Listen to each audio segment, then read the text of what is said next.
Yogyakarta merupakan sebuah kota dengan berjuta cerita. Tak jarang terdengar berbagai pujian yang menjadi alasan wisatawan untuk terus merindukan Jogja. Selain itu, kota ini kerap kali dijadikan sebagai tema sebuah karya, sehingga indahnya Jogja semakin merajalela. Kota ini juga menyandang gelar kota pelajar. Alasannya, karena banyak orang dari berbagai kota, bahkan dunia, yang memutuskan untuk mengenyam pendidikan di kota ini.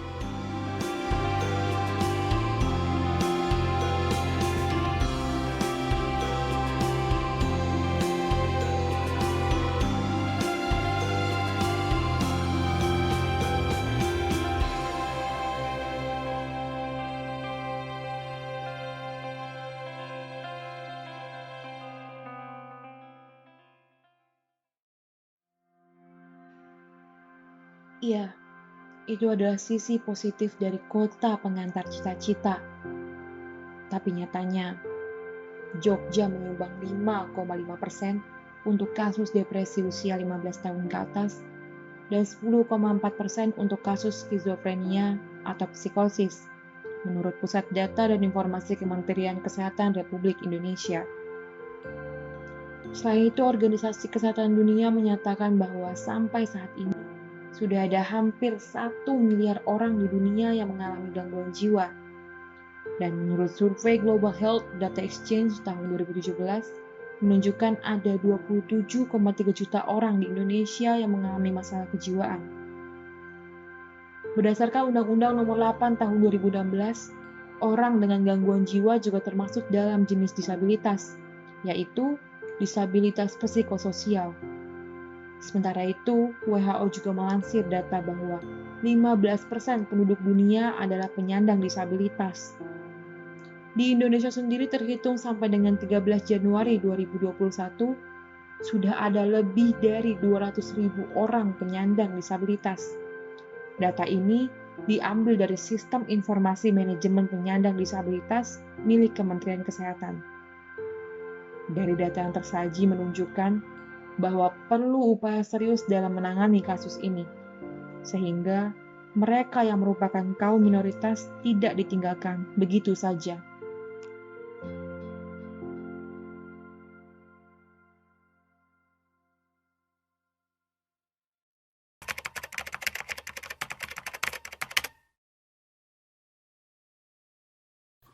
Ya, memang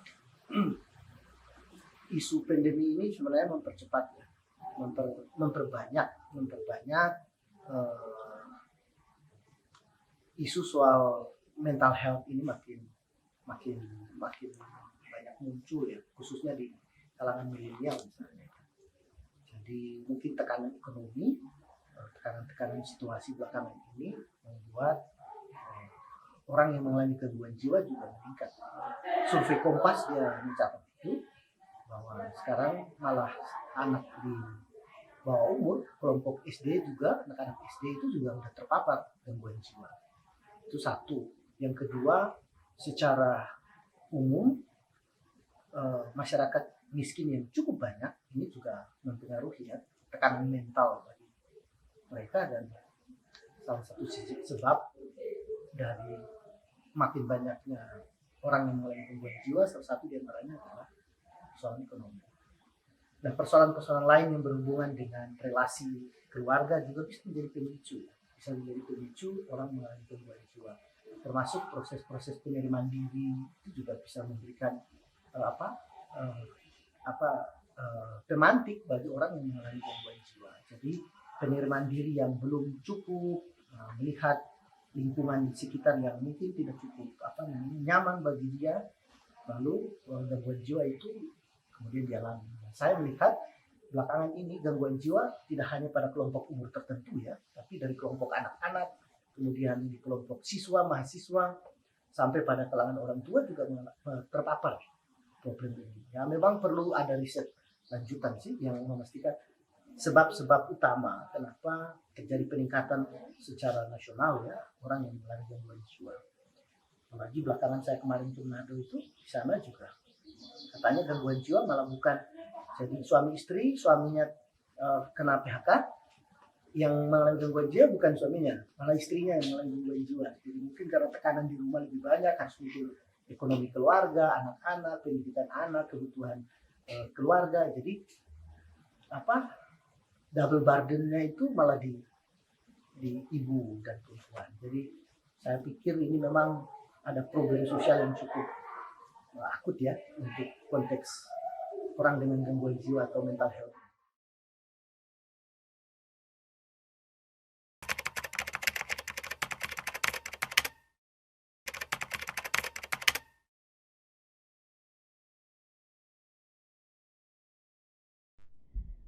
Menurut saya kesehatan mental di kalangan mahasiswa ini adalah keadaan ideal, aspek psikologis, biologis, spiritual, dan sosial dari mahasiswa. Nah, namun yang terjadi di lapangan ini tidak sepenuhnya positif. Bisa dibilang ada 3 jenis mahasiswa yang ada di lapangan. Yang pertama adalah mahasiswa yang sudah aware dengan isu kesehatan mental dan berupaya untuk tidak mendekati ke arah penyintas kesehatan mental. Tapi ada juga mahasiswa yang melakukan self-diagnose dan itu sama sekali tidak dibenarkan. Nah, yang terakhir adalah mahasiswa yang sudah sadar dia butuh pertolongan profesional namun enggan untuk mendapatkan program pelayanan terkait dengan kesehatan mental.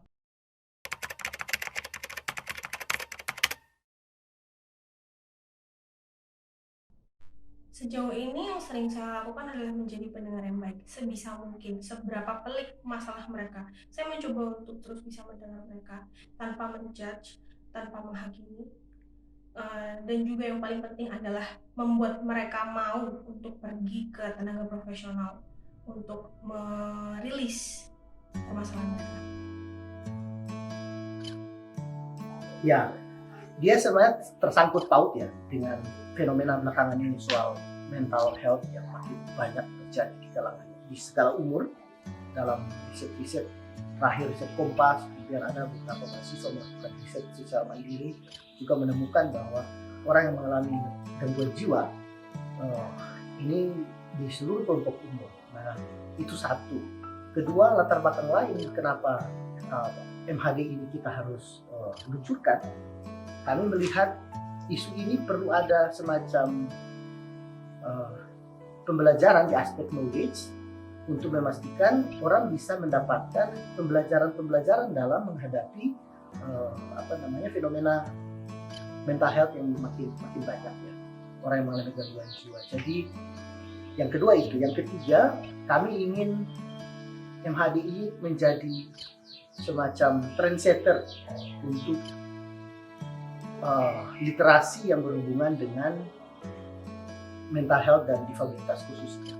Karena menurut saya semakin banyak isu ini terpapar pada semua kelompok usia, maka orang butuh literasi yang lebih ekstensif. Orang perlu mempelajari apa dan kenapa mental health itu terjadi di lingkungan kita. Lalu bagaimana memperlakukan mereka yang mengalami gangguan jiwa. Ini perlu ada literasi yang terstruktur, baik di sekolah, di kampus, di kelompok masyarakat, untuk mereka tidak dieksklusifkan, mereka tidak disingkirkan hanya karena problem-problem ini. Jadi itu latar belakang ketiga. Latar belakang yang berikutnya adalah kami ingin memproduksi pengetahuan tadi ya, knowledge sector itu, dan kami memastikan bahwa satu nama berkontribusi terhadap upaya literasi di satu sisi dan pengembangan pengetahuan baru yang bersifat solutif bagi teman-teman yang mengalami gangguan jiwa.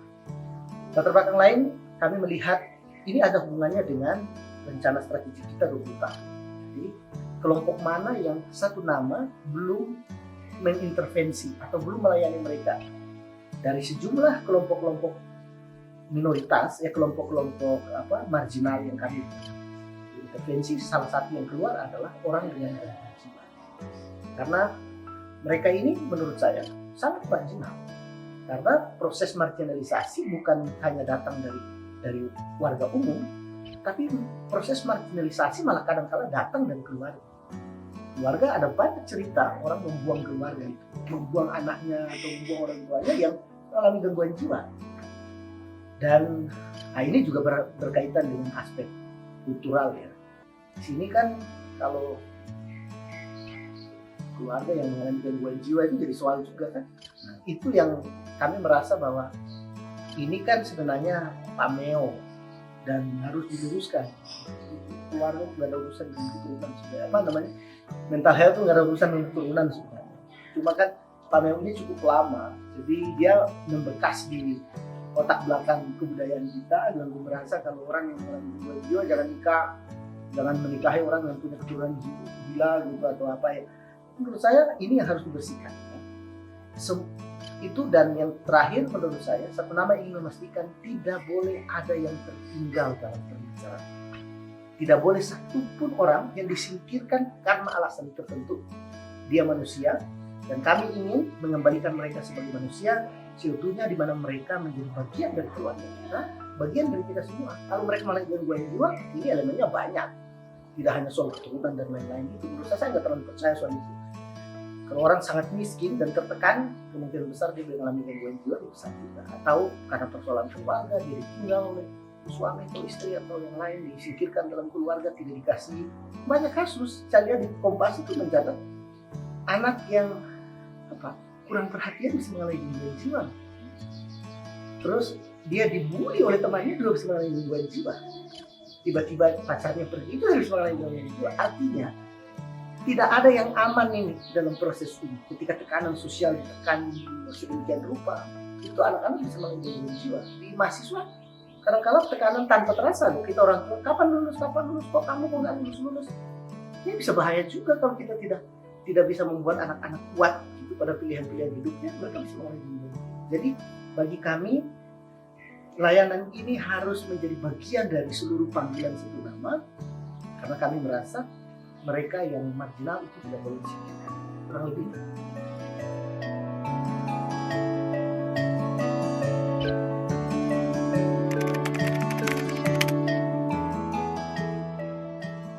Berikut ini rangkaian kegiatan dari MHDIS. Yang pertama ada pelatihan. Pelatihan ini akan ditargetkan kepada berbagai pihak dengan metode daring maupun luring, dan akan dibagi menjadi 3 level, yaitu level basic, intermediate, dan advance. Kemudian yang kedua ada konsultasi.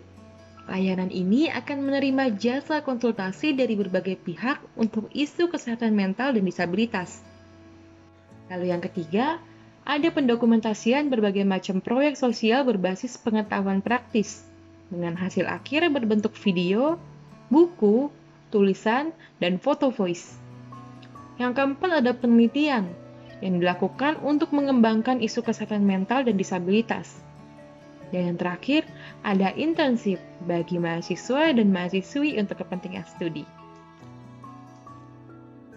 Daftar kegiatan tersebut menjadi penunjang pengembangan dan pengelolaan pengetahuan tentang kesehatan mental dan disabilitas kepada pihak-pihak yang disasar, untuk mewujudkan masyarakat yang profesional dan inklusif. Kami merasa bahwa MHD ini adalah solusi karena satu dari sisi rencana strategik ada, lalu kemudian dari sisi aset kita punya aset, kita punya departemen, lalu kita punya rumah pembelajaran kesehatan jiwa. Kemudian yang lebih penting adalah kami ingin menghadirkan diskursus publik yang betul-betul inklusi soal mental health. Nah, diskursus publik itu selalu berhubungan dengan produksi pengetahuan baru. Produksi pengetahuan baru itu bicara tentang apa yang mau dihasilkan untuk membantu mereka yang disingkirkan, termasuk teman-teman PDGJ. Tapi kami juga ingin membantu pemerintah untuk tidak bisa melihat sebelah mata orang yang mengalami gangguan jiwa ini, ke satu sisi. Yang kedua, kami juga ingin mendorong kampus mahasiswa, teman-teman mahasiswa untuk menjadi bagian dari agent of change terhadap isu ini. Lalu kemudian private sector juga menurut kami, khususnya misalnya di perusahaan-perusahaan obat, untuk tidak boleh juga mengabaikan mereka sebagai korban. Saya melihat teman-teman ODGJ ini bagian dari korban. Jadi karena mereka korban, kita harus tolong. Bukan disingkirkan, itu logiknya. Jadi bagi kami MHD ini ada solusi, dan kami ingin merintis unit kerja ini, Mental Health and Disabilitas Institute ini, sebagai bagian dari proses knowledge sector management yang kita kembangkan, sekaligus memberikan literasi kepada publik secara umum, termasuk berkolaborasi dengan lintas stakeholders pemerintah, private sektor, perguruan tinggi, dan media massa. Saya berharap MHD ini bisa tidak sebatas menjadi solusi, tapi dia memastikan mereka yang mengalami orang dengan gangguan jiwa tidak boleh ditinggalkan.